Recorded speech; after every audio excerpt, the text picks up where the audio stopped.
Good morning student. आज हम पढ़ने वाले हैं आपका कक्षा 12वीं व्यवसाय अध्ययन के अध्याय 8 नियंत्रण। इसके पहले वाले पार्ट में हमने भाग 1 के अंतर्गत हमने नियंत्रण का अर्थ, उसकी विशेषता और साथ ही साथ उसके महत्व का अध्ययन किया था। आज का हमारा टॉपिक रहेगा नियंत्रण की विधियाँ या तकनीक। साथ ही साथ हम समझेंगे कि नियंत्रण की प्रक्रिया मतलब नियंत्रण प्रक्रिया या उसके आवश्यक चरण क्या क्या हैं, उसका भी आज हम क्या करने वाले हैं, अध्ययन करने वाले हैं। तो चलिए आइए समझते हैं। सबसे पहले हम क्या नियंत्रण की विधियाँ या तकनीक।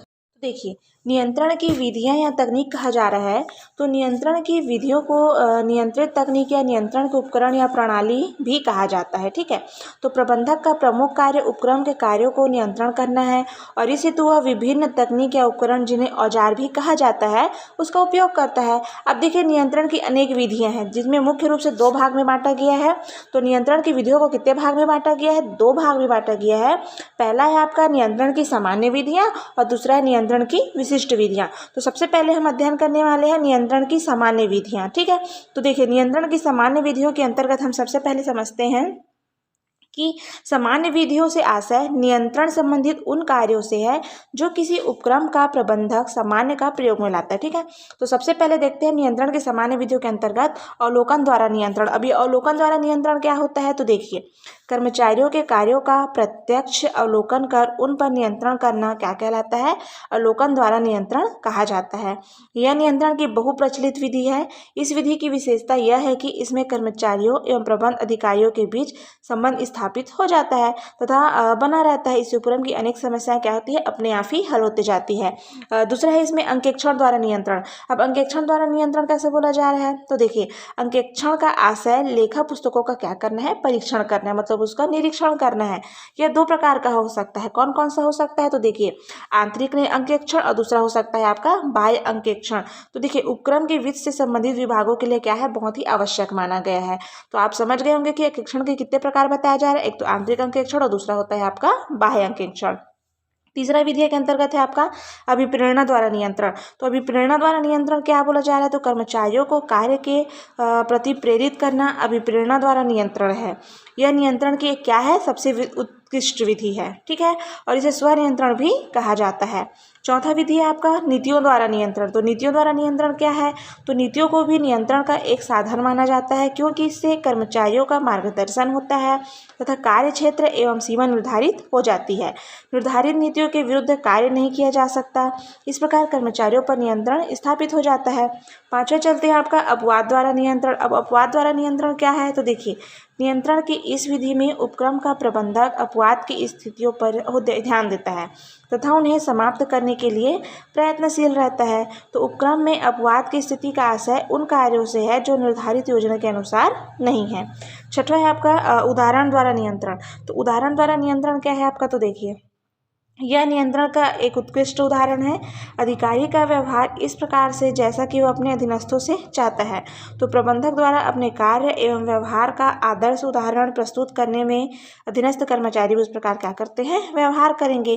तो मुख्य रूप से मैं आपको कितना कितना बता दी? 6 बता दी है ना। अब चलते हैं हम सातवां। तो सातवां विधि है आपका अभिलेखों और प्रतिवेदनों द्वारा नियंत्रण। अब ये क्या होता है? तो देखिए, अभिलेखों द्वारा नियंत्रण में तो समय समय पर विभिन्न शाखाओं से अभिलेख एवं प्रतिवेदन मांगकर उनकी जांच पड़ताल कर उपक्रम के कर्मचारियों पर नियंत्रण रखा जाता है। उसी उपक्रम में प्रतिवेदन प्रस्तुत करने के लिए तिथियां निर्धारित होती है। वही क्या कहलाता है? आपका अभिलेखों एवं प्रतिवेदनों द्वारा नियंत्रण। 8वां पॉइंट है आपका अधिकार क्षेत्र की सीमा निर्धारित कर नियंत्रण। अब अधिकार क्षेत्र क्या है? तो देखिए, अधीनस्थ कर्मचारियों के अधिकार क्षेत्र को सीमित कर उन पर नियंत्रण रखा जाता है। वो क्या कहलाता है? आपका अधिकार क्षेत्र का सीमा निर्धारित करना नियंत्रण कहलाता है। 9वां पॉइंट है आपका अनुशासनात्मक कार्यवाही पर नियंत्रण। अब अनुशासनात्मक कार्यवाही नियंत्रण क्या है? तो देखिए, जब नियंत्रण की विधियां मतलब ये भी एक नियंत्रण की क्या है? महत्वपूर्ण विधि है, क्योंकि नियम के विपरीत कार्य करने वाले कर्मचारियों पर अनुशासनात्मक कार्यवाही करना और उन्हें दंड देना, उसे कर्मचारी क्या होते हैं? भयभीत रहते हैं तथा नियम के विपरीत कार्यवाही कार्यवाही नहीं करते हैं। और लास्ट पॉइंट है आपका सामान्य विधि के अंतर्गत ही लिखित निर्देशों द्वारा नियंत्रण। तो लिखित निर्देशों द्वारा नियंत्रण क्या है, तो देखिए अधीनस्थ कर्मचारियों को परिपत्र एवं नोटिस निर्गमित किया जाता है जिसे उनके कार्य के संबंध में निर्देश दिए जाते हैं, ठीक है। और जो शासकीय कार्यालयों में कार्यरत अधिकारी एवं कर्मचारियों के लिए क्या होती है, एक उपयुक्त विधि है, ठीक। अब चलिए नियंत्रण की विधियों के अंतर्गत हमने पहला समझ लिया नियंत्रण की सामान्य विधि के अंतर्गत उसके 10 भागों को समझा। अब हम समझते हैं नियंत्रण की विशिष्ट विधि। तो अब नियंत्रण की विशिष्ट विधि क्या है, तो देखिए पहला है इसमें आपका बजट द्वारा नियंत्रण, दूसरा है लागत नियंत्रण, तीसरा उत्पादन नियंत्रण, चौथा है किसमें गुण नियंत्रण। तो बजट द्वारा नियंत्रण क्या है, तो देखिए बजट नियंत्रण का आस है बजट अनुमानों तथा वास्तविक परिणामों में तुलना करने की क्या है, प्रक्रिया है, ठीक है। अर्थात बजट नियंत्रण से इस बात की जानकारी होती है कि उपक्रम अपने उद्देश्यों की उपलब्धि में सफल हो रहा है अथवा नहीं। अब दूसरा नियंत्रण है आपका लागत नियंत्रण। तो लागत नियंत्रण के अंतर्गत लागत नियंत्रण में इस बात का पता लगाया जाता है कि विभिन्न उत्पादों के प्रति इकाई लागत क्या होगी तथा लागत को कम कैसे किया जाए, इसके लिए अनेक विधियों का प्रयोग किया जाता है। तीसरा है आपका उत्पादन नियंत्रण। तो निर्माणी उपक्रम की समस्त क्रियाएं इसके अंतर्गत आ जाती है और निर्माणी संस्थान के समस्त कार्य को इस प्रकार नियंत्रित करना ही समस्त कार्य पूर्व नियंत्रित व्यवस्था के अनुसार क्या होते रहता है, वो संचालित होते रहता है। ये हो गया उसकी विशिष्ट विधियां। अब लास्ट है उसका किस्म या गुण नियंत्रण, विशिष्ट विधि के अंतर्गत ही ना। तो देखिए उत्पादित वस्तु के गुण या किस्म को नियंत्रित करना किस्म या गुण नियंत्रण है। इसी नियंत्रण के कारण उत्पादित वस्तु का आकार एवं रूप आकर्षक एवं वस्तु अधिक उपयोगी होती है। तो ये क्या समझ लिया हमने नियंत्रण की विधियाँ, जिसके अंतर्गत 2 भाग हमने समझा, नियंत्रण की सामान्य विधियाँ और दूसरा समझा हमने नियंत्रण की विशिष्ट विधियाँ, ठीक है। तो ये क्या हो गया आपका नियंत्रण की विधियाँ या तकनीक। समझ लिया हमने नियंत्रण की विधियाँ। अब हम समझते हैं नियंत्रण की प्रक्रिया या नियंत्रण प्रक्रिया के आवश्यक कदम चरण। तो देखिए नियंत्रण प्रक्रिया एक ऐसी प्रक्रिया मानी गई है जिसके अंतर्गत कार्य करने के लिए उपयुक्त वातावरण एवं निर्धारित प्रमापों को स्थापित किया जाता है। नियंत्रण प्रबंधन का एक महत्वपूर्ण औजार टूल्स है। तो नियंत्रण का प्रयोग अत्यंत ही सावधानीपूर्वक करना चाहिए, अन्यथा गलत ढंग से नियंत्रण करने पर वही दुर्दशा होगी जैसे दशा कंपोज की है, अर्थात अधिक गोली खाने से होती है, ठीक है। अतः नियंत्रण के लिए एक निश्चित विधि या प्रक्रिया का प्रयोग करना चाहिए। अब देखिए नियंत्रण की प्रक्रिया को 5 भाग में बांटा गया है। कौन कौन सा है, तो पहला है आपका कार्य प्रमापों का निर्धारण, दूसरा है आपका वास्तविक प्रगति का मापन, तीसरा है विचलनों अंतरों की तुलना, चौथा है सुधारात्मक कदम उठाना और पांचवा है आपका अनुगमन, ठीक है। तो देखिए कितने भाग में बांट दिया गया, 5 भाग में बांट दिया गया उसकी प्रक्रिया को। तो सबसे पहले हम समझते हैं क्या कार्य प्रमापों का निर्धारण, फिर इसके अंतर्गत इसके कितने प्रकार है इसको भी समझेंगे, है ना। तो देखिए कार्य प्रमापों का निर्धारण में इस कार्य को कार्य के प्रमापों का निर्धारण या प्रमापों को परिभाषित करना भी कहते हैं। तो प्रमाप का निर्धारण नियंत्रण प्रक्रिया का पहला कदम है। तो संस्था के समस्त व्यक्तियों के कार्यों का प्रमाप क्या हो, निश्चित हो जाने से यह ज्ञात हो जाता है कि किस व्यक्ति को कहाँ पर कितना और कब किस प्रकार व कैसे कार्य करना है। अर्थात एक निर्धारित समय में एक व्यक्ति से कितने व कैसे कार्य की आशा की जा सकती है, ठीक है। अब हम समझते हैं कि ये प्रमाप क्या है। तो देखिए प्रमाप क्या होता है, तो प्रमाप के लिए मानक शब्द का प्रयोग किया जाता है, ठीक है।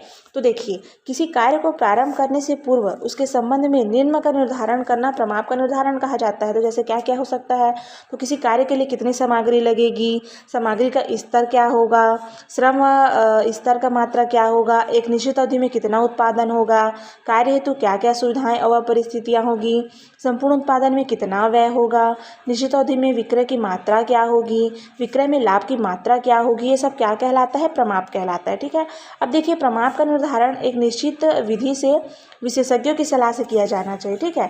अब हम समझते हैं इसी में प्रमापों के प्रकार। तो प्रमापों के प्रकार को 6 भाग में प्रमापों के 6 प्रकार बताया गया है। तो पहला है आपका भौतिक प्रमाप, दूसरा है मौद्रिक प्रमाप, तीसरा है मूर्त प्रमाप, चौथा है अमूर्त प्रमाप, पांचवा है आपका आयगत प्रमाप और छठवा है आपका पूंजीगत प्रमाप। तो चलिए सबसे पहले समझते हैं क्या हम भौतिक प्रमाप, ठीक है। अब देखिए भौतिक प्रमाप में क्या क्या है, तो इसके अंतर्गत प्रति घंटा, प्रतिदिन, प्रति सप्ताह, प्रति इकाई कार्य करने का प्रमाण निर्धारित किया जाता है। किसके अंतर्गत? भौतिक के अंतर्गत। प्रति घंटा, प्रतिदिन, प्रति सप्ताह, प्रति इकाई कार्य करने का प्रमाण निर्धारित किया जाता है। जैसे एक श्रमिक एक दिन में कितने घंटे कार्य करेगा, वह कितनी इकाई में उत्पादित करेगा, ये क्या कहलाता है? भौतिक प्रमाप के अंतर्गत आता है। दूसरा है आपका मौद्रिक प्रमाप। ठीक है, अब मौद्रिक प्रमाप में किसको माना जाता है? तो इसके अंतर्गत प्रति इकाई श्रम लागत, प्रति घंटे या प्रतिदिन श्रम लागत, प्रति इकाई सामग्री लागत, प्रति इकाई कारखाना लागत व प्रति इकाई कार्यालय लागत का निर्धारण किया जाता है। तीसरा प्रकार है आपका मूर्त प्रमाप। तो मूर्त प्रमाप क्या है? तो देखिए, इस प्रमाप के अंतर्गत प्रति वस्तु उत्पादन की कुल लागत, प्रति उत्पादन की मात्रा आदि का प्रमाप निर्धारण किया जाता है। ठीक है, इसे उत्पादन की निश्चित इकाइयों का मापदंड निर्धारित किया जाता है। चौथा है आपका अमूर्त प्रमाप। तो अमूर्त प्रमाप क्या है? तो देखिए, इस प्रमाप के अंतर्गत श्रमिकों का मनोबल बढ़ाना, कार्य की प्रशंसा करना आदि सुनिश्चित किया जाता है। ठीक है, अर्थात अमूर्त प्रमाप को निश्चित इकाइयों में मापा नहीं जा सकता, इन्हें केवल अनुभव द्वारा ही व्यक्त किया जा सकता है। चलिए पांचों बढ़ते हैं। अब हमारा क्या?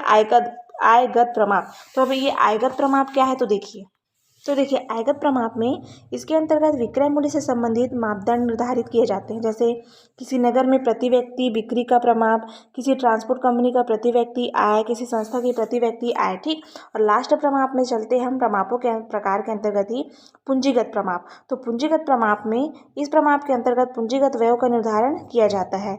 इसमें चल अनुपात, स्थायी संपत्तियों का स्थायी दायित्वों से अनुपात आदि का निर्धारण किया जाता है। ठीक है, तो ये क्या समझ लिया हमने? प्रमापों के प्रकार। अब देखिए, इसी में बताया जा रहा है कि प्रमाप निर्धारण के पूर्व कौन कौन सी आवश्यक बातों पर ध्यान देना चाहिए। तो प्रमाप निश्चित होना चाहिए, प्रमाप न्यायपूर्ण एवं मानवीयतापूर्ण होना चाहिए, प्रमाप ऐसा हो कि जिसे पूर्ण किया जा सके। ठीक है, और प्रमाप ऐसा हो कि जिसे मापा जा सके। ठीक है, तो देखिए प्रमापों के हमने सबसे पहले क्या पढ़ लिया? मैं पहले बताई थी कि नियंत्रण की प्रक्रिया को 5 भाग में बांटा गया है। तो पहला पढ़े हमने कार्य प्रमापों का निर्धारण। अब चलिए इसी में दूसरा बढ़ते हैं हम, वास्तविक प्रगति का मापन। ठीक है, अब देखिए वास्तविक प्रगति का मापन क्या है? तो प्रमापों का निर्धारण हो जाने के बाद नियंत्रण का दूसरा कदम वास्तविक प्रगति को क्या करना है? मापना है। और ऐसी स्थिति में बहुत कम आती है जब प्रमाणित लागत के अनुरूप वास्तविक लागत क्या हो? आधी हो। ठीक है, अर्थात वास्तविक प्रगति प्रमाप से अधिक या कम होती है। तो प्रगति अधिक होने पर स्थिति अनुकूल व प्रगति कम होने पर स्थिति क्या हो जाती है? प्रतिकूल होती है। तो वास्तविक प्रगति कम होने पर इसके कारणों को खोजा जाता है। ठीक है, तो ये क्या हो गया आपका? वास्तविक प्रगति का मापन। अब इसके अंतर्गत कौन कौन सी बातों को ध्यान रखना चाहिए? तो कार्य की प्रगति की संपूर्ण जानकारी, तथ्य आंकड़े निर्धारित रूप से तैयार करते रहना चाहिए। समस्त आंकड़े जो डाटा सही व सत्य होने चाहिए। निर्धारित करते समय जिन मापदंडों का प्रयोग किया गया था उन्हीं मापदंडों का प्रयोग मापने से समय करना चाहिए। ठीक है, और यथासंभव प्रगति का मापन पूर्वापेक्षी अर्थात पहले से अभ्यास वाला होना चाहिए। ठीक है, और व्यक्तिगत गुणों का मापन व्यक्तिगत अवलोकन द्वारा करना चाहिए।